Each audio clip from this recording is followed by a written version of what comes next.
फ़लस्तीन। फ़लस्तीन के बारे में हम मुसलमानों को मालूम ही इतना नहीं है जितना कि हमें मालूम होना चाहिए। दुनिया का सबसे पुराना देश फ़लस्तीन ही है। इसकी हिस्ट्री 400-500 साल पुरानी नहीं बल्कि हजारों साल पुरानी है। फ़लस्तीन इसका ओरिजिनल नाम नहीं, जेरूसलम इसका ओरिजिनल नाम है और अंग्रेज इसे द सिटी ऑफ प्रॉफिट कहते हैं बिकॉज दुनिया में सबसे ज्यादा नबी जिस जगह पे आए वो यही फ़लस्तीन की ही जमीन है। इवन मुसलमानों के आखिरी नबी हुज़ूर पाक सल्लल्लाहु ताला अलैहि वसल्लम जहाँ से सफरे मेराज पर गए, जो आज हर एक मुसलमान को मालूम है, वो जगह भी फ़लस्तीन में ही मौजूद है। कान और मदीना के बाद मुसलमानों के नज़दीक जो जगह सबसे ज़्यादा मुक़द्दस है, जिसे मुसलमान अपना किबला अव्वल कहते हैं, वो भी फ़लस्तीन में ही मौजूद है। फ़लस्तीन इस जगह की लड़ाई आज से नहीं बल्कि 3300 साल पहले से चलती हुई आ रही है। जब फ़िरौन बनी इसराइलियों पर खूब जुल्म कर रहा था, तब अल्लाह ने हज़रत मूसा अलैहिस्सलाम को हुक्म दिया कि वो बनी इसराइल को फ़िरौन की गुलामी से आज़ाद करा के यहाँ से लेकर जाए। बड़ी मुश्किलों से फ़िरौन ने बनी इसराइलियों को आज़ाद किया, जिसके बाद हज़रत मूसा अलैहिस्सलाम बनी इसराइलियों को सीधा लेकर फ़लस्तीन के पास गए और इन बनी इसराइलियों से कहा कि यहाँ पर हमला करो, लेकिन इन्होंने बड़ी बेगैरती से मना कर दिया, हम नहीं लड़ने वाले हैं, आप और आपका खुदा जाकर लड़े। इतने सख्त अल्फाज की वजह से अल्लाह ताला ने इन्हें 40 साल डिज़र्ट में रहने की सज़ा दी, क्योंकि 40 साल में ये ख़त्म हो जाएगी और उनकी नई नस्लें आएंगी। वो नई नस्लें आई और हज़रत मूसा अलैहिस्सलाम के अंदर एक वसी सोच लेकर पैदा हुए और वहीं पर हज़रत मूसा अलैहिस्सलाम पर तौरात नाज़िल हुई, जिसके फर्स्ट चैप्टर द जेनेसिस में अल्लाह ने क्लियरली फरमाया कि ये फ़लस्तीन, इस जगह को अल्लाह ने सिर्फ़ और सिर्फ हज़रत इब्राहीम अलैहिस्सलाम की औलादों के लिए रखा है। इसलिए आज तक ये यहूदी फ़लस्तीन को अपना घर बताते हैं, क्योंकि इनका कहना है ये हज़रत इब्राहीम अलैहिस्सलाम की औलाद हज़रत इसहाक़ अलैहिस्सलाम के औलादों में से हैं, जो कि एकदम सच है। सो मेक द सेंस, फिर फ़लस्तीन इनका हुआ, लेकिन अल्लाह ने तौरात में हज़रत इब्राहीम अलैहिस्सलाम के औलादों का जिक्र किया है, हज़रत इसहाक़ अलैहिस्सलाम की औलाद का नहीं, बिकॉज हज़रत इब्राहीम अलैहिस्सलाम की एक नहीं 2 औलाद थी, हज़रत इसहाक़ अलैहिस्सलाम और हज़रत इस्माईल अलैहिस्सलाम। हज़रत इसहाक़ अलैहिस्सलाम वाज द फादर ऑफ बनी इसराइल एंड हज़रत इस्माईल अलैहिस्सलाम, जिन्हें हम अरबों का फादर कहा जाता है। इस बेस पर जितना हक़ हज़रत इसहाक़ अलैहिस्सलाम की औलाद बनी इसराइल का है, उतना ही हक़ हज़रत इस्माईल अलैहिस्सलाम की औलाद हम अरबों का भी है। 40 साल हज़रत मूसा अलैहिस्सलाम के साथ डिज़र्ट में रहने के बाद ये बनी इसराइल की नई नस्लें जोशुआ के साथ मिलकर फ़लस्तीन पर हमला करते हैं और उसे फतह भी कर लेते हैं, लेकिन ज़्यादा दिनों तक फ़लस्तीन इनके हाथों में नहीं रहता, इनसे वापस छीन लिया जाता है और 350 साल तक ये फ़लस्तीन को दोबारा नहीं फतह कर पाए। फिर 350 साल बाद हज़रत दाऊद अलैहिस्सलाम की लीडरशिप में इन्होंने फ़लस्तीन पे फिर हमला किया और इस बार फतह कर लिया और यहाँ पर हज़रत दाऊद अलैहिस्सलाम के बेटे हज़रत सुलेमान अलैहिस्सलाम ने एक टेम्पल बनवाया, यानी मस्जिद अल्लाह की इबादत के लिए, जिसे आज लोग हैकल सुलेमानी कहते हैं। और बहुत से स्कॉलर्स का ये भी मानना है कि इसी टेम्पल के नीचे हज़रत सुलेमान अलैहिस्सलाम की कब्र भी मौजूद है। So back to the story, हज़रत सुलेमान अलैहिस्सलाम के इंतकाल के बाद ये यहूदी फ़लस्तीन पर 400 सालों तक हुकूमत की, लेकिन 400 सालों के बाद इराक के एक बादशाह बख्ते नसर ने फ़लस्तीन पर हमला कर दिया और फ़लस्तीन को पूरी तरह से बर्बाद कर दिया। हज़ारों यहूदियों का कत्ल कर दिया। जो हज़रत सुलेमान अलैहिस्सलाम ने जिस टेम्पल को बनवाया था उसे भी बर्बाद कर दिया। उसके बाद जो थोड़े बहुत बनी इसराइल बच गए थे, उन्हें इराक के कैपिटल बेबीलोन में लेकर गया। यहाँ पर बनी इसराइलियों ने 70 साल तक गुलामी की और इन पर खूब जुल्म व सितम किए गए। फिर 70 साल बाद ईरान के एक नेक दिल बादशाह साइरस द ग्रेट, जिसे आज हम जोकर मैन के नाम से जानते हैं, उन्होंने इराक के बख्ते नसर की हुकूमत पर हमला कर दिया और उसे फतह कर लिया, जिसके बाद सारे बनी इसराइलियों को आज़ाद कराया और उन्हें उनकी सिटी जेरूसलम वापस भेज दिया और उन्हें साथ में फंड्स भी दिए ताकि वो जाके हज़रत सुलेमान अलैहिस्सलाम के टेम्पल को वापस बनवा सकें। फिर वहाँ पे बनी इसराइल 450 सालों तक अपनी हुकूमत की, लेकिन 450 साल के बाद दुनिया की सबसे बड़ी हुकूमत द ग्रेट रोमन एम्पायर, उसने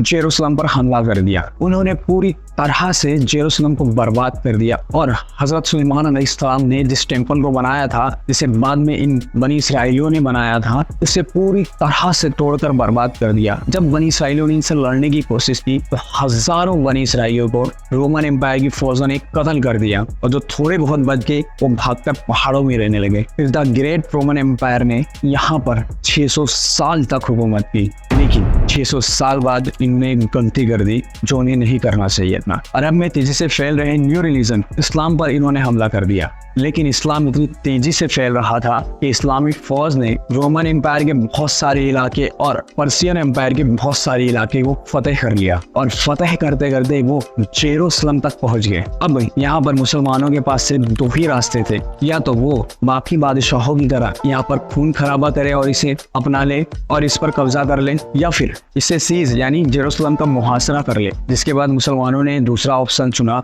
उन्होंने जेरूसलम का 6 महीने तक मुहासरा किया। 6 महीने बाद जेरूसलम का गवर्नर साइफ्रोन मुसलमानों के पास आता है और कहता है कि मैं जेरूसलम को बगैर लड़े तुम्हारे हवाले कर दूंगा, लेकिन मेरी एक शर्त है कि मुसलमानों के बादशाह हजरत उमर मुझसे मिलने के लिए यहाँ आए। जब खालिद बिन वलीद रज़ियल्लाहु ताला अन्हु ने इस बात को सुना, जो उस वक्त मुसलमान फौज के चीफ थे, उन्होंने सोचा इतने से काम के लिए मुसलमानों के अमीर हजरत उमर रज़ियल्लाहु ताला अन्हु को क्यों परेशान किया जाए, मैं ही साइफ्रोन से उमर बन के मिल लेता हूँ। बिकॉज हजरत खालिद बिन वलीद रज़ियल्लाहु ताला अन्हु की अपीयरेंस बिल्कुल हूबहू बिल्कुल हजरत उमर रज़ियल्लाहु ताला अन्हु की तरह थी, वही 7 फीट हाइट। जब हजरत खालिद बिन वलीद साइफ्रोन से मिलने उसके महल में गए तो वहाँ पर बैठे एक शख्स ने हजरत खालिद बिन वलीद रज़ियल्लाहु ताला अन्हु को पहचान लिया और उसने कहा कि ये उमर नहीं हो सकते हैं, क्योंकि इससे पहले मैं हजरत उमर से मिल चुका हूँ और वो आप नहीं हो। तो मजबूरन हजरत खालिद बिन वलीद रज़ियल्लाहु ताला अन्हु को हजरत उमर को बुलवाना पड़ा। इधर साइफ्रोन कीमती लिबास और बहुत सारे सोने के जेवरात पहनकर बैठा हुआ था कि उससे मिलने के लिए हजरत उमर मुसलमानों के सबसे बड़े बादशाह आ रहे हैं। उसका सोचना भी सही था, क्योंकि उस वक्त हजरत उमर रज़ियल्लाहु ताला अन्हु की हुकूमत द ग्रेट अलेक्जेंडर से भी कई गुना ज्यादा बड़ी थी। लेकिन जब उसने देखा मुसलमानों के खलीफा हजरत उमर रज़ियल्लाहु ताला अन्हु बगैर किसी फौज के आ रहे हैं और अपने घोड़े पर अपने गुलाम को बैठाकर खुद पैदल चलते हुए आ रहे हैं, ये देखकर वो खड़ा हो गया और हजरत उमर रज़ियल्लाहु ताला अन्हु के पास गया और कहने लगा, ये जेरूसलम में आपको बगैर किसी लड़ाई के सौंपता हूँ, लेकिन मेरी एक शर्त है कि आप यहाँ पर कभी यहूदियों को नहीं आने देंगे। तो इस बात को हजरत उमर रज़ियल्लाहु ताला अन्हु ने मानने से सीधा मना कर दिया और कहा जेरूसलम में हर कोई आ सकता है और यहाँ पर सबको अपने धर्म की आज़ादी है। आज वो हदीस मुकम्मल हो गई जिसके बारे में हुजूर पाक सल्लल्लाहु ताला अलैहि वसल्लम ने फरमाया था कि एक दिन मुसलमान बैतुल मुक़द्दस को फतह करेगा। हजरत उमर रज़ियल्लाहु ताला अन्हु ने उस टेम्पल को वापस बनवाया जिसे इन रोमन्स ने महल में कन्वर्ट कर दिया था और वहाँ पर नमाज अदा की। उसके बाद पूरे 200 साल तक जेरूसलम मुसलमानों के हाथों में था, जहाँ पर सारे अब्राहमिक रिलीजन के लोग मिलकर रहते थे। क्रिश्चियन, यहूदी, मुस्लिम सब एक साथ में रहते थे। लेकिन 200 साल बाद क्रिश्चियंस ने पूरे यूरोप से फौज को जमा करना शुरू किया जेरूसलम पर हमला करने के लिए, क्योंकि उस वक्त मुसलमान बादशाहों में आपस में ही लड़ाई चल रही थी, जिसका फायदा उठाकर उन्होंने जेरूसलम पर हमला कर दिया और उसे फतेह भी कर लिया।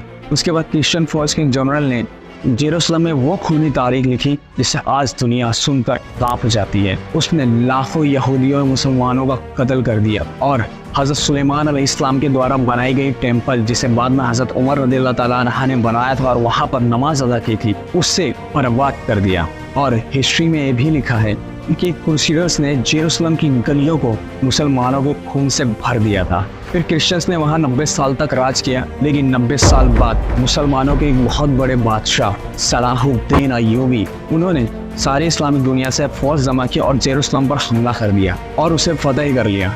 उसके बाद उन्होंने सुलेमान अलैहिस्सलाम के टेम्पल को वापस बनवाया और वहाँ पर नमाज पढ़ना शुरू किया। लेकिन जब सलाहुद्दीन अय्यूबी ने जेरूसलम को फतेह किया तो क्रिश्चियन का यह ख्याल था कि आज सलाहुद्दीन अय्यूबी हमसे सारे मुसलमानों के कत्ल का बदला लेंगे, लेकिन सलाहुद्दीन अय्यूबी ने सबको माफ कर दिया। ये सुनकर सारे क्रिश्चियन हैरत में पड़ गए। फिर उन्होंने सलाहुद्दीन अय्यूबी रहमतुल्लाह ताला अलैह से पूछा भी, आपने हमें मारा क्यों नहीं? क्योंकि हमने मुसलमानों का बेहिसाब खून बहाया था जेरूसलम में, हमें लगा था कि आप उस चीज़ का बदला लेंगे। लेकिन सलाहुद्दीन अय्यूबी ने कहा, I am not those men. I am Salahuddin. Salahuddin. मुसलमानों ने वहाँ पे 800 सालों तक हुकूमत की जब हुकूमत उस्मानिया को खत्म किया गया तो मुसलमानों के हाथ से फ़लस्तीन भी चला गया। आज से तकरीबन 100 साल पहले अरबों ने ब्रिटिश के साथ मिलकर हुकूमत उस्मानिया को हमेशा के लिए खत्म कर दिया अपने नेशनलिज्म की वजह से। उनका सोचना था कि हम अरबों पे ये तुर्किश लोग हुकूमत क्यों करें। इस नेशनलिज्म की वजह से फ़लस्तीन भी मुसलमानों के हाथ से निकल गया, क्योंकि थोड़े ही दिनों पहले यहूदी और ब्रिटिश के बीच में ही डील हो चुकी थी कि अगर उन्होंने हुकूमत उस्मानिया को ख़त्म किया उसके बाद जो इलाके आएंगे वो यहूदियों को अपना एक देश बनाने के लिए उसमें जगह देंगे, जिसके लिए उन्होंने इसे फ़लस्तीन को ही चुना। ये मुआहदा इसलिए हुआ था कि वे यहूदी यूरोप में उस टाइम में साइंस में सबसे आगे थे, एजुकेशन में सबसे आगे थे, बिजनेस में सबसे आगे थे, बैंकिंग सेक्टर में सबसे आगे थे। यूरोप में सबसे रिच कम्युनिटी जो थी वो यहूदियों की थी, इसलिए ब्रिटिश को वर्ल्ड वॉर 2 के लिए इनका सपोर्ट पाना जरूरी था। और 1800 सालों से यहूदियों के पास अपना देश भी नहीं था, जिसकी वजह से उनमें से कुछ यहूदियों के दिमाग में ज़ायनिज़्म की सोच आ गई कि हम यहूदियों का भी एक देश होना चाहिए। इसके लिए इन्होंने इसी फ़लस्तीन को ही चुना और ये मुल्क हासिल करने के लिए उन्होंने हर तरफ से कोशिश कर डाली। इवन यहूदियों ने उस्मानी खलीफा अब्दुल हमीद से भी डील करने की कोशिश की, लेकिन अब्दुल हमीद ने सीधा मना कर दिया। तो यहूदियों को समझ में आ गया कि जब तक हुकूमत उस्मानिया है तब तक वो फ़लस्तीन को नहीं हासिल कर पाएंगे, इसलिए उन्होंने हर कोशिश कर हुकूमत उस्मानिया को ख़त्म कर दिया। जिसके बाद जब हुकूमत उस्मानिया ख़त्म हुई, इसी सीक्रेट प्लान के तहत दुनिया भर से सारे यहूदी फ़लस्तीन में जमा होने लगे और फ़लस्तीन के मुसलमानों से उनकी ज़मीन ज़्यादा दामों में खरीदने लगे, क्योंकि इनके पास पैसे की कमी तो थी नहीं। और ब्रिटिश सरकार ने भी बिल फॉर डिक्लेरेशन यानी यहूदियों का एक अपना अलग देश होना चाहिए इसका सपोर्ट किया, ताकि वो यहूदियों का पैसा हासिल कर सके वर्ल्ड वॉर के लिए। स्पेशली वर्ल्ड वॉर 2 के समय जब जर्मनी में हिटलर ने यहूदियों को मारना शुरू किया तो बहुत से यहूदी भाग भाग कर सीधा फ़लस्तीन आए, जिससे फ़लस्तीन में इनकी आबादी बढ़ने लगी और मुसलमानों की आबादी कम होने लगी, जिसकी वजह से डेली फ़लस्तीन के अंदर लड़ाई झगड़े होने लगे। फिर यूएन ने एक बिल पास किया, एक हिस्सा इजराइल के पास होगा, दूसरा फ़लस्तीन के पास होगा, तीसरा हिस्सा जेरूसलम का यूएन खुद अपने पास रखेगा, ताकि वहाँ पे हर एक धर्म के लोग आसानी से रह सके, आज़ादी से रह सके। लेकिन इस बिल को अरब के देशों ने मानने से इनकार कर दिया, जिसके बाद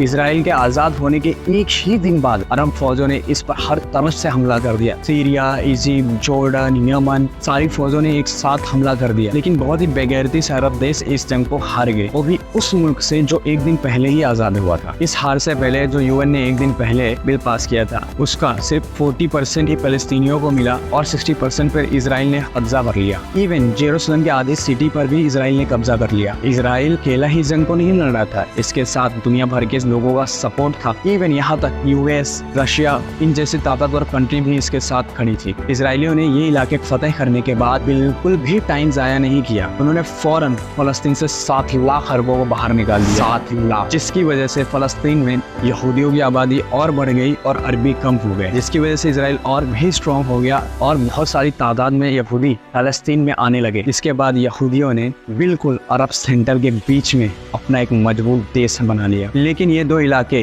वेस्ट बैंक और गाजा कभी भी इजराइल के कंट्रोल में नहीं आए। लेकिन आज से ऑलमोस्ट 60 साल पहले कुछ मिसअंडरस्टैंडिंग की वजह से यहाँ पर वापस जंग शुरू हुई, में इजिप्ट, सीरिया, लेबनान, जॉर्डन इन सब देशों की फौज शामिल थी। लेकिन फिर दोबारा बेगैरती से अरब इस जंग को हार गए, जिसके बाद इजराइल ने अपने आप को और एक्सपांड किया और इन दोनों इलाकों पर भी अपना कब्जा कर लिया। और ये दो इलाके आज इजराइल के कंट्रोल में है, जिसे आज तक किसी ने भी वापस नहीं कर ले पाया। इसे देखकर दुनिया भर के मुसलमान इन अरब हुक्मरानों पे थूकने लगे और कहने लगे इस जंग को अरब हुक्मरान अपने नेशनलिज्म की वजह से हारे हैं, मुसलमान नहीं हारा है। तो ये थी पूरे फ़लस्तीन और इजराइल की स्टोरी। तो आप किसके साथ हैं कमेंट में जरूर बताना, और अगर मेरे चैनल को सब्सक्राइब नहीं किए हो तो सामने दिख रहे लाल बटन को दबाकर सब्सक्राइब भी कर लो, वीडियो को लाइक भी कर दो, ताकि मैं जब भी ऐसी वीडियो बनाऊं वो वीडियो आप तक पहले पहुंचे।